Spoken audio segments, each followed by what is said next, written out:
நேயர்கள் அனைவருக்கும் உங்கள் தாம்பரம் ஸ்ரீ வாராகி ஈசனேசன் சுவாமிகளுடைய நல்லாசிகள், வாழ்த்துக்கள். ஜெய் வாராகி, ஜெய் ஜெய் வாராகி. அன்பு பக்தர்களே, அன்பு நேயர்களே, குரு பகவான் வக்ரம். இந்த குரு பகவானுடைய வக்ரம் அப்படின்னு சொல்லும்போது என்னெல்லாம் இங்கே கவனிக்கணும்? முதல்ல முழு சுபராக இருக்கக்கூடியவர் அந்த குரு பகவான். 9 கிரகங்களில் நவகிரகங்களிலே மிகவும் நன்மையை தரக்கூடியவர், எல்லாரும் நல்லா இருக்கணும்னு நினைக்கக்கூடியவர். எப்பேற்பட்ட அவயோகியை கூட ஒரு நார்மலாக அடுத்த வேலை உணவுக்கோ அல்லது வருமானத்துக்கோ வழி இல்லாத ஒருவனுக்கு கூட கைதூக்கி விடணும்னு நினைக்கக்கூடிய, வழிகாட்டணும்னு நினைக்கக்கூடிய, முழுமையான சுப எண்ணங்களை கொண்ட, நல்லெண்ணங்களை கொண்ட முழு சுபராக இருக்கக்கூடிய குரு பகவான். 9 பேரில் அவர் தான் ரொம்ப உத்தமர், ரொம்ப நன்மையை செய்யக்கூடியவர். அந்த குரு பகவான் வக்ரம் அடைகிறார்.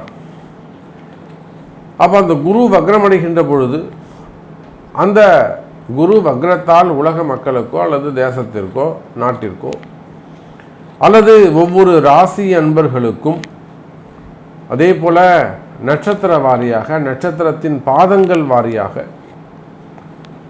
அஸ்வினி நட்சத்திரம் 1வது பாதம், உத்திரட்டாதி 2வது பாதம், உத்திரம் 3வது பாதம், போராடம் 4வது பாதம், இப்படி ஒவ்வொரு நட்சத்திரத்திற்கும் பாதவாரியாக அந்த அல்லது ஒவ்வொரு மேஷராசி முதல் மீனராசி வரை 12 ராசி அன்பர்களுக்குமே கூட எந்த மாதிரியான மாற்றங்கள் நிகழப்போகுது, ஏதாவது பிரச்சனைகள் குறையுமா? ஏன்னா இந்த குருவுடைய வக்ரம் அப்படின்னு சொல்லும் பொழுது இந்த குரு பகவான் இப்போ எங்கே இருக்கார்? மேஷ ராசியில் இருக்கிறார். மேஷத்தில் யாரு கூட இருக்கிறார்? ராகுவோட இருக்கிறார். அந்த ராகுவானவர் அக்டோபர் 30 குருவை தனியாக விட்டுட்டு வெளியில் போயிடுவார், மீனத்துக்கு போயிடுவார். அப்போது அதுக்கப்புறம் ஒரு 2 மாதம் குரு பகவான் வக்ரகதியிலே தனித்து இருக்க போகிறார். முதல்ல இந்த குருவுடைய வக்ரம், அந்த டைம் பீரியட் என்ன, டீட்டெயில்ஸ் என்ன, அதை பார்ப்போம். இந்த குரு பகவானுடைய வக்ரம் 4/9/2023 முதல் செப்டம்பர் 4 முதல் டிசம்பர் 30 வரை ஏறக்குறைய 108 நாட்கள் அப்படி வச்சுக்கோங்க. 108 நம்ம வச்சுப்போம், கொஞ்சம் டேஸ் கூட இருக்குது, இருந்தாலும் நம்ம 108ங்கிற ஒரு மங்களகரமான எண்ணெயை வச்சுப்போம். அப்போ ஒரு 3.5 மாதம் இந்த குரு பகவானுடைய வக்ரம் நிகழ்கிறது. அதிலும் குறிப்பாக 1.5 மாதம் தனியாக இருக்க போகிறார் குரு மேஷத்தில். இந்த பக்கம் 1.5 மாதம் ராகுவோடு சேர்ந்து இருக்க போகிறார். வக்ரம் பெற்ற குரு, வக்ரம் பெற்ற ராகு என்ன மாதிரியான நல்லது செய்ய போகுது? ஏதாவது ஒரு நன்மை, ஒரு மேஜிக் டூல் கிடைக்காதா? நிறைய பிரச்சனைகள் இருக்கக்கூடிய உங்களுக்கு தொடர்ந்து ஒரு வீண்பள்ளி அவமானம் சாமி, தொடர்ந்து ஒரு தலைகுனிவு சாமி, ஏதாவது இதிலிருந்து விடுபடுவதற்கு ஒரே ஒரு மேஜிக் டூல் கிடைக்காதா? தொடர்ந்து தடைகள் சாமி, தொடர்ந்து முன்னேற்ற தடைகள் சாமி, ஒரே ஒரு மேஜிக் டூல் கிடைக்காதா? ஒரு டெவலப்பே ஆக முடியலைங்க சாமி, இப்போ அப்படியே பைசாலாம் லாக் ஆகி கிடச்சின்னு நஷ்டமே இல்லை நஷ்டம் சாமி, எனக்கு ஒரு மேஜிக் டூல் கிடைக்காதா? குடும்பம் முன்னுக்கு வர மாட்டேங்குது, தொழில் அபிவிருத்தி ஆக மாட்டேங்குது, அப்போது எனக்கு ஒரு மேஜிக் டூல் கிடைக்காதா என்று எதிர்பார்த்து காத்திருக்கக்கூடிய ஒவ்வொரு ராசி அன்பர்களுக்கும் இந்த குரு பகவானுடைய வக்ரம் என்ன செய்ய போகிறது என்பதை நாம் பார்க்க போகிறோம். அதோடு கூட நான் சொல்லக்கூடிய இந்த ராசி பலன்களை உங்கள் ஜாதகத்தோடு ஒப்பிட வேண்டும்.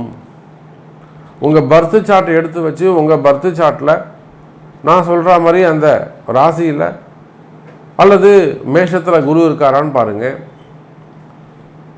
அல்லது எந்தெந்த ஜாதகத்தில் உங்களுக்கு குரு தசை நடக்குதா பாருங்கள். அந்த குருவானவர் உங்களுக்கு தசையை நடத்துகிறாரா அல்லது புத்தியில் நடத்துகிறாரா, தசா புத்தி ஏதாவது வருதா, குருவுடைய தசா புத்தி ஏதாவது வருதா, அந்த குருவானவர் உங்களுக்கு யோகாதிபதியாக இருந்து தசையை நடத்துகிறாரா, அந்த குருவானவர் உங்களுக்கு அவயோகியாக இருந்து தசையை நடத்துகிறாரா, அல்லது அசுபராக இருந்த 3, 12, 6, 9 அதை போல் உங்களுக்கெல்லாம் 3, 6, போன்ற அசுபஸ்தானத்திலிருந்து குரு உங்களுக்கு தசையை நடத்துகிறாரா, இதெல்லாம் நீங்கள் உங்கள் பிறப்பு ஜாதகத்தையும் கொண்டு கொஞ்சம் மேட்ச் பண்ணி ரெண்டுத்தையும் நான் சொல்லக்கூடிய விஷயத்தையும் உங்களுக்கு தற்சமயம் நடக்கக்கூடிய தசாபுத்திகளையும் கொஞ்சம் மேட்ச் பண்ணி பாருங்கள். அப்போ இந்த குருவுடைய வக்ரம் இவர் எந்த காரணத்தை கொண்டும் மீனராசிக்கு போக போகிறது இல்லை. ராகு மட்டும்தான் தனித்து போக போகிறார். வக்ரம் மேஷராசிக்குள்ளேயே நிகழ்கிறது, ராசியை விட்டு தாண்ட போகிறதில்ல.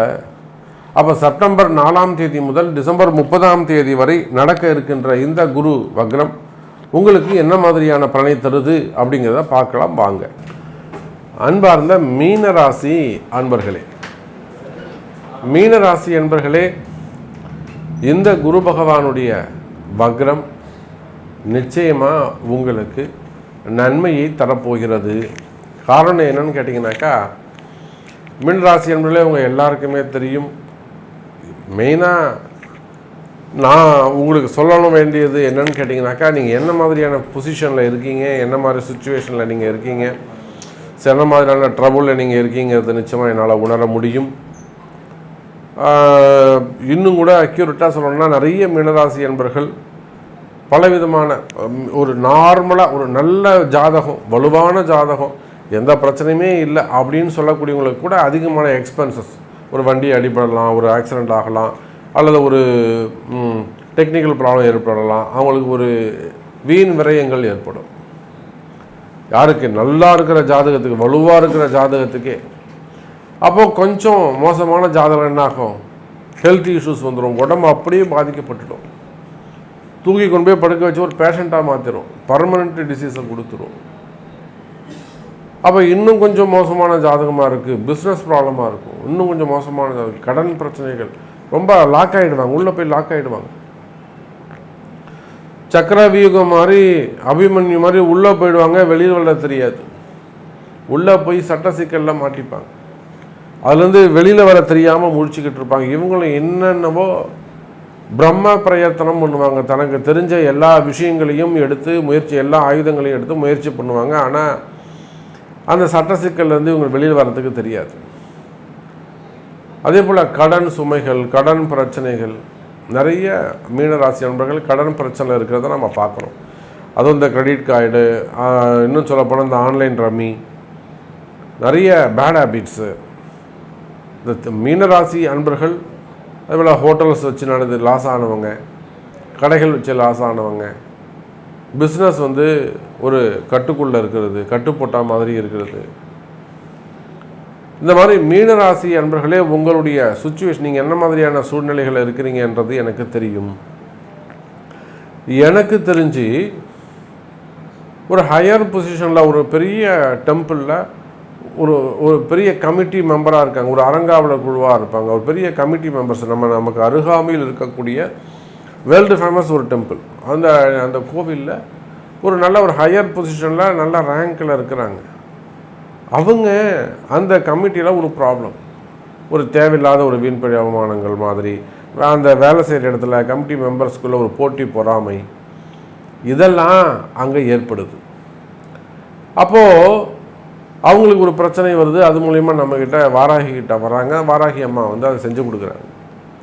அப்போ ஆன்மீகத்தில் ஈடுபட்டிருக்கக்கூடியவர்கள், ஆலயத்தில் ஒர்க் பண்ணக்கூடியவங்க, நல்லா ஒரு ஹையர் பொசிஷனில், ஹெச்ஆர்என்சி இது மாதிரி ஒரு ஹையர் பொசிஷனில் இருக்கக்கூடியவர்கள், இன்னும் சொல்லப்போனால் ஒரு மடாதிபதிகள், அவங்களுக்கும் ப்ராப்ளம் இருக்குது. மீனராசினா சும்மா கிடையாது, சாதாரணமாக நினைக்க முடியாது.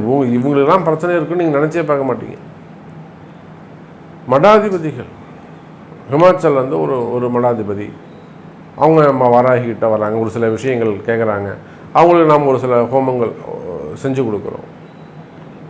அதே போல் ஆன்மீக திருப்பணிகளில் ஈடுபட்டிருக்கக்கூடிய கோவில் கட்டுறவங்க, இப்போ கூட நியர்பை அந்த கனடாவிலேருந்து ஒரு திருப்பணி செய்யக்கூடியவங்க, அவங்களுக்கு அந்த கோவில் பாதையிலே நிற்குது, அதனால் சம் ப்ராப்ளம் இருக்குது, அதில் ஒரு மந்திர கட்டுகள் மாதிரிலாம் இருக்குது. ஸோ அவங்களுக்கு ஒரு ஹோமம், நவசண்டி ஹோமம் இப்போ இந்த கனடாவுக்கு பேசிக்கிட்டு இருக்கோம்.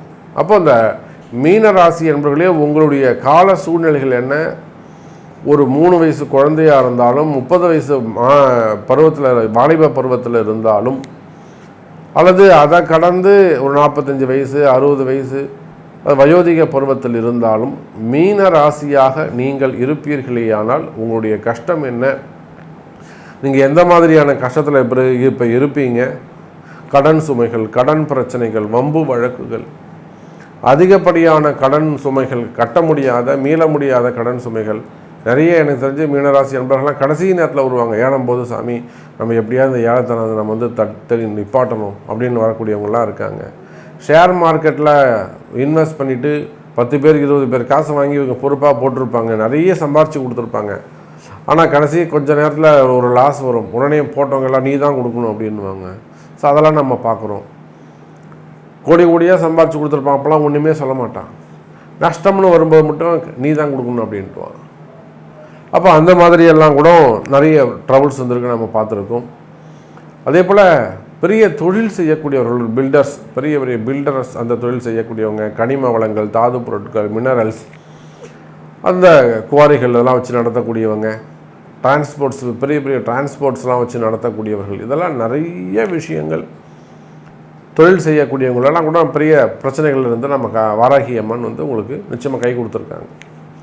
அப்போது மீனராசி என்பர்களை இந்த குருவுடைய வக்ரமாகப்பட்டது ராசிக்கு 2வது வீட்டில் தனஸ்தானத்தில் நடக்குது. மெயினாக உங்களுடைய ராசிநாதன் 2வது வீட்டில் ஏற்கனவே ஒரு வக்ரகிரகமான ராகு இருக்கிறார்.